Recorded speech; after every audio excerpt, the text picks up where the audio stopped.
தற்போதைய அண்மை செய்தியாக குறைவான மெமோ வழங்கும் பள்ளி கல்விகளுக்கு ஆய்வு நடத்தப்பட்டு வருகிறது. தமிழ்நாடு முழுவதும் 350 வட்டார கல்வி அலுவலர்கள் பணியாற்றி வருகின்றனர். குறைவான ஆய்வு வட்டார கல்வி அலுவலர்களுக்கு மெமோ. பிஓக்கள் ஒவ்வொருவரும் மாதத்திற்கு குறைந்தபட்சம் 20 பள்ளிகளை ஆய்வு செய்ய வேண்டும் என கூறப்பட்டுள்ளது.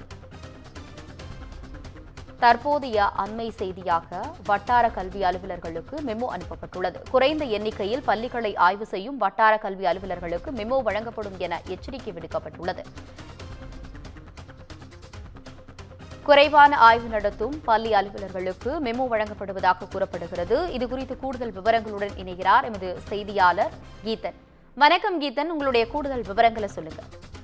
வணக்கம். தமிழகத்தை பொறுத்தவரை இந்த வட்டார கல்வி அலுவலர்கள் தொடக்க கல்வித்துறையின் கீழ் பணியாற்றி வருகின்றார்கள். கிட்டத்தட்ட 350 பேர் இந்த பணியிடங்களில் பணியாற்றுகின்றனர். இவர்களுக்கான முக்கிய பணி என்பது குறிப்பாக இந்த பள்ளிகளுக்கு நேரடியாக சென்று இவர்கள் ஆய்வு செய்ய வேண்டும். அங்கு ஆசிரியர்கள் குறை, அதே போல மாணவர்களுடைய குறை, மாணவர்களுக்கு கற்றல் பணிகள் எவ்வாறு நடைபெறுகின்றன உள்ளிட்டவை எல்லாம் அவர்கள் ஆய்வு செய்து அதற்கேற்ப அவர்கள் பணியாற்ற வேண்டும்.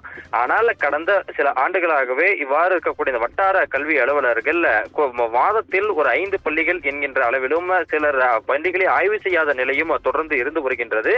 இதன் காரணமாக தொடக்க கல்வித்துறையில் மாணவர்களுடைய அந்த கற்றலினுடைய அந்த இழப்பு என்பது ஏற்படுகின்றது. அதே போல பள்ளிகளிலும் மாணவர் சேர்க்கை என்பது குறைவாக ஏற்படுகின்றது. இந்த நிலையில்தான் தற்பொழுது தொடக்க கல்வித்துறை இயக்குனர் நரேஷ் அவர்கள் இந்த மெமோ கொடுக்கக்கூடிய அந்த பணிகளை தொடங்கி இருக்கின்றார்கள். அதாவது குறைந்த எண்ணிக்கையில் மாதத்தில் இந்த ஆய்வு செய்யக்கூடிய அந்த அலுவலர்களுக்கு தற்பொழுது மெமோ வழங்கப்பட்டிருக்கின்றது. இனி வரக்கூடிய நாட்களில் தொடர்ந்து மாதத்திற்கு 20 என்ற அளவில் ஒவ்வொரு வட்டார கல்வி அலுவலர்களும் பள்ளிகளை நேரடியாக சென்று ஆய்வு செய்ய வேண்டும் என்று தற்பொழுது அவர்களுக்கு தெரிவிக்கப்பட்டிருக்கின்றது. குறைவான எண்ணிக்கையில் ஆய்வு செய்யப்படுவர்களுக்கு தொடர்ந்து மெமோ வழங்கவும் தொடக்க கல்வித்துறை இயக்குனர் நரேஷ் அவர்கள் முடிவு செய்திருக்கின்றார். விவரங்களுக்கு நன்றி கீதன்.